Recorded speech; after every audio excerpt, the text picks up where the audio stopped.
దేవునికి స్తోత్రం కలుగునుగాక. అందరూ బాగున్నారా? ప్రభు రాకడ సమీపమవుతుంది.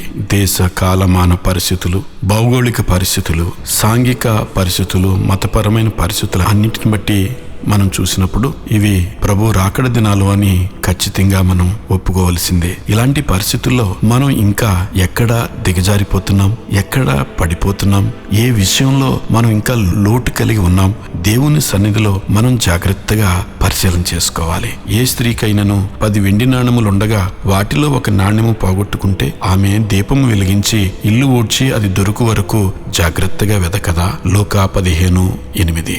మనం ఆ విధంగా జాగ్రత్త కలిగి మన జీవితంలో ఉన్నటువంటి లోటుపాటులను సవరించుకుని దేవుని ఎదుట సిగ్గుపడనక్కర్లేని దాసులంగా నిలబడగలగాలి. అట్టి కృప దేవుడు మనకందరికీ సమృద్ధిగా అనుగ్రహించును గాక.